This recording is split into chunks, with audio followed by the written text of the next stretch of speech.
Friends, good morning. कैसे हैं आप सब? आशा करती हूँ आप सब अच्छे होंगे और स्वागत है आपका एक नए व्लॉग में। तो यहाँ पर मेरी व्लॉग की शुरुआत हो रही है। नहा धो के पूजा करने के बाद मैंने कपड़े धो लिए थे और अब मैं जा रही हूँ छत में कपड़े डालने। और उसके बाद कपड़े डालने के बाद जब मैं आती हूँ तो मैंने बना ली थी, यहाँ पे बना लिया था पोहा मेरा बनकर रेडी है। और नाश्ते में आज है पोहा, और आज हम 4 के 4 लोग पोहा ही खाएंगे। तो यहाँ पर पोहा तैयार है और मैंने, मानवी ने, उसके पापा ने, हम तीनों ने तो प्याज डालकर खाया था ऐसे, और नींबू का रस निचोड़कर। और हर्षिता को प्याज डालना पोहे में अच्छा नहीं लगता है, वो प्याज खाती ही नहीं है। और यहाँ पर देखिए मैंने बेडशीट निकाल ली थी सुबह, वो मैंने धो ली थी। तो अभी मैं दूसरी बेडशीट बिछा रही हूँ और पिलो कवर लगा रही हूँ, क्योंकि सुबह मुझे उस समय टाइम नहीं हुआ था। तो अब जब नाश्ता वास्ता करने के बाद मैं आराम से यहाँ पर बेडशीट बिछा रही थी। और उसके बाद बेडशीट बिछाने के बाद देखिए हर्षिता आकर मुझसे पता नहीं कुछ कह रही थी, कुछ दिखा रही थी मुझे। तो मैंने उसको बोला ठीक है, मैं अभी बेडशीट बिछा रही, उसके बाद मैं देखूँगी। तो बेडशीट बिछा ली थी और उसके बाद जो आज का मेरा काम था, सबसे बड़ा काम मुझे करना था। मेरी जो मलाई थी दही और दूध की, वो लोटा फुल भर चुका था और मुझे उससे छाछ बनानी थी।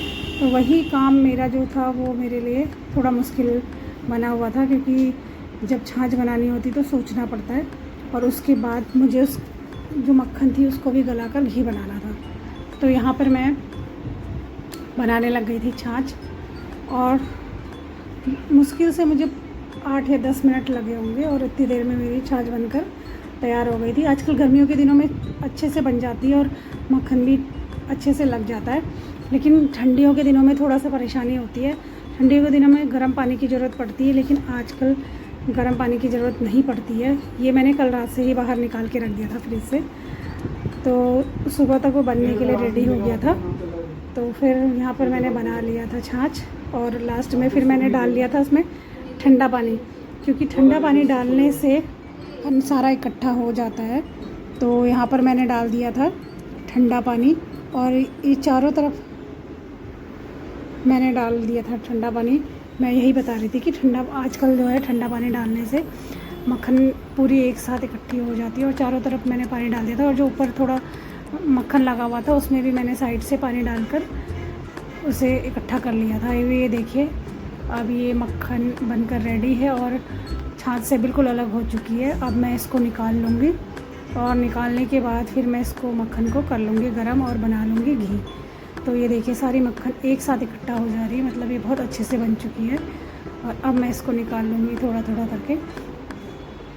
तो ये मैंने यहाँ पर निकाली, और उस डोंगे में मेरी एक दिन पहले की भी मक्खन थी। तो मैं 2 दिन मक्खन बनाने के बाद फिर एक साथ ही घी निकालती हूँ, क्योंकि बहुत कम मक्खन को एक साथ गर्म करने पे गैस भी काफ़ी ज़्यादा बर्बाद होती है। तो दोनों दिन की एक साथ में निकाल लेती। देखिए यहाँ पर एक डिब्बा मेरा मट्ठा भी हो गया था, करीब 1 से 1.5 लीटर, और ये बन गई थी मक्खन। तो ये मट्ठा पीने लायक हुई थी, क्योंकि इसमें दही की मलाई होती तो ये खट्टी हो जाती है और पीने लायक बन जाती है। और यहाँ पर मेरा साथ में उसके बाद मैं खाना भी बना रही थी, और चावल मेरा बन गया था। यहाँ पे कढ़ी चढ़ा रखी थी मैंने, और उसके बाद मैं चढ़ा लेती हूँ यहाँ पर मक्खन चूल्हे पर। और शुरू में जो मक्खन होता है उसे तेज़ आंच में आपको चाहिए होगा क्या, ये रखना होता है।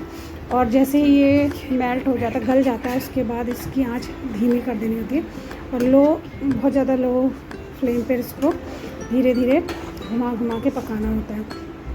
अगर हम इसे हिलाएंगे नहीं, घुमाएंगे नहीं, तो ये नीचे लग जाती है, और नीचे लग के ये इकट्ठा हो जाता है, और ये इसका जो वेस्टेज होती है वो जलने लग जाती है। तो यहाँ पर मेरा खाना बनकर रेडी हो गया था, और अब मेरा घी भी बनकर रेडी होने के लिए तैयार था। बिल्कुल थोड़ी ही देर में ये तैयार हो जाता है। तो देखिए जैसे इसमें बबल उठते हैं, और मोटे मोटे बबल जब उठते हैं तो उसके बाद, मोटे बबल उठने के बाद फिर इसमें बारीक से जो बबल उठते हैं, तो हमारा घी बनकर यहाँ पर समझो रेडी हो जाता है। और इसे बीच बीच में घुमाते रहना चाहिए, वरना ये नीचे लग जाता है और जल जाता है। और दिन में हमारा जो खाना था, ये देखिए जो मैंने अभी बताया था आपको, कढ़ी और चावल। तो अब मैंने रख दिया था घी को ठंडा होने के लिए, और दिन में आराम करने के बाद, उठने के बाद मैंने इसको भर लिया था डिब्बे में। और करीब यहाँ पर 1 पाव से ज़्यादा मेरा घी हो गया था। उधर मेरी बन रही थी चाय दूसरे चूल्हे में, तो इस तरह से मैंने घी बना लिया था। और उसके बाद चाय पीने के लिए हम बैठ गए थे। और देखिए यहाँ पर मानवी अपनी पढ़ाई कर रही थी, मिठाई जैसे कुछ बना दी पता और साथ में उसको ड्राइंग भी बनानी थी। तो यहाँ पर ड्राइंग बना रहे हैं उल्लू की, तो बहुत ही अच्छी ड्राइंग बनी है।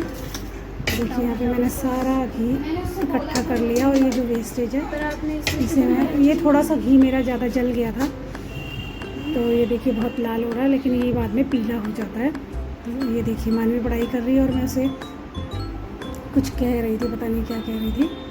तो यहाँ पर उसकी पढ़ाई चल रही है और साथ में ड्राइंग भी बन रही है। तो उसके बाद ये बना लेती ड्राइंग। तो आज का ब्लॉग कैसा लगा आपको?